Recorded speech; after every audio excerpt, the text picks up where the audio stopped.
Hi, it's What the Shelley. I'm going to go in a different direction today uh, because I recently saw a documentary on HBO. And before I get into that, I want to say that for those of you who have known me for most of my life know that one of my biggest idols has been Woody Allen.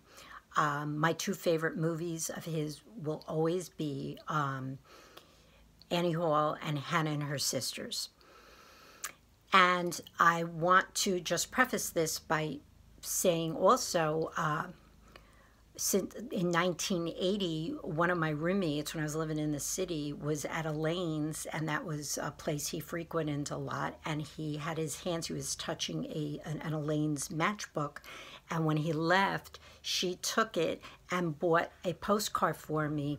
And I used to have the Elaine's matchbook on his postcard, and it followed me to all of my dwellings. In fact, he resided up here up until recently, and I'll get to that in a minute.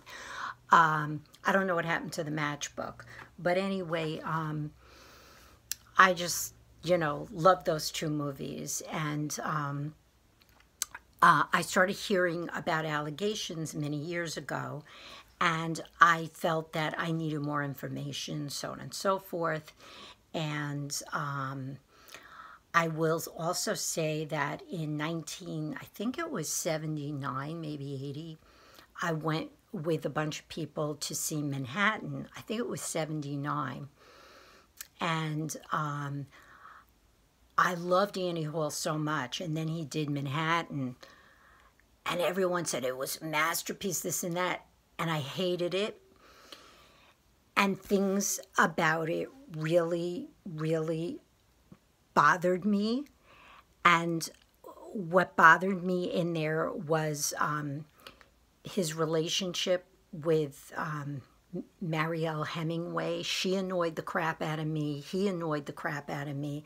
And I didn't quite understand what pissed me off so much about that. I mean, I was young. I think when it came out, I think I was like 22 years old.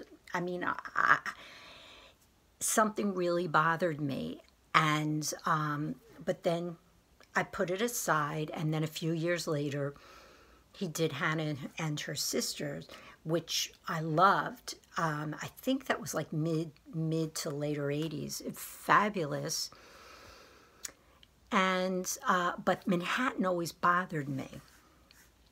And then looking back, there is one scene in Annie Hall that bothered me too. When he went out to LA to see his friend who was in the movie business then, it was talking about he just basically got it on with 16-year-old twin girls. And that bothered me too. But the rest of the movie was so good, and, everybody else was with age-appropriate people. So even in Hannah and Her Sisters, even though one of the characters was living with a much older man, the Woody Allen character was with age-appropriate women, and everyone else was with age-appropriate people. So I was like, okay. Anyway, I saw this documentary, and I really, prior going in, I always felt that Ronan Farrow sort of bothered the crap out of me. Why, I don't know. Mia Farrow, who I thought did her best work under Woody Allen's direction. Prior to that, I was not a fan. She always bothered me. And so I went in thinking, this is going to be a bullshit documentary. What am I going to learn? Well, I was extremely disturbed by this documentary because there was a lot of crap that went down. And when I heard Woody Allen on the phone talking to Mia Farrow, I had chills up my spine because he really is a piece of shit. And this was so hurtful. This is really how I felt about, you know, Michael Jackson with those allegations. Although I still listen to his music, I love his music, but in the back of my mind, I know. Same thing with I Believe I Could Fly, R. Kelly. I love that song, but I know, but you know, I love The Pianist, the movie that that Roman Polanski directed so beautifully, but in the back of my mind, I know. But I will say what they are. And I have to now say what Woody Allen is. Woody Allen molested his daughter, Dylan. He molested her over and over again. I don't care about his relationship with Suni, although he was having sex with her when she was 16 years old. They're married. God bless. I mean, nobody talks about Celine Dion with that inappropriate relationship with her deceased husband. I mean, let's call it what it was. But they got married and they had a good life until he passed. So Woody and Suni, fine. But Dylan Farrow, I never believed it, but I do believe it now. And Ronan Farrow, I owe you an apology because I believe everything that you've said. But I want to go back for a second. What also disturbed me about this documentary, I mean, Mia Farrow, I do have sympathy for now. I didn't before. But I have to tell you, she is to blame also, because there is one incident that happened in the attic. She knew he was coming to their Connecticut home. She knew. And she had 3 babysitters there, or 1 tutor and 2 babysitters. And she said, well, when Mr. Allen comes, make sure that Dylan is, you know, seen at all times. I don't want her disappearing.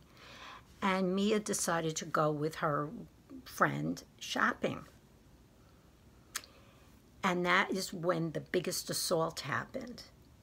Now, I'm sorry, but if you knew that this man may be doing something inappropriate with your daughter, why the hell did you go shopping and leave 3 young women to try to police the situation? You're a fucking coward. That pissed me off.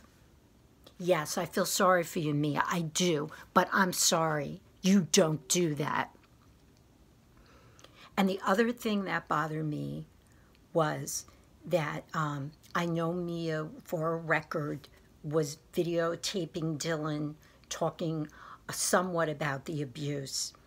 I didn't mind that when it happened because she wanted it documented. But let me tell you what fucking creeped me out. When Dylan is now 15 years old and broke up with her boyfriend, Mia decides to record right after she broke up with her boyfriend. Oh, did something happen today, dear? Did you end a relationship? I'm sorry. That is creepy. That is creepy. Mia, I now have sympathy for you, but I'm sorry. You need some help also. But Woody, this is really hurtful for me to say. See this? You fucking piece of shit. I will probably watch Annie Hall again.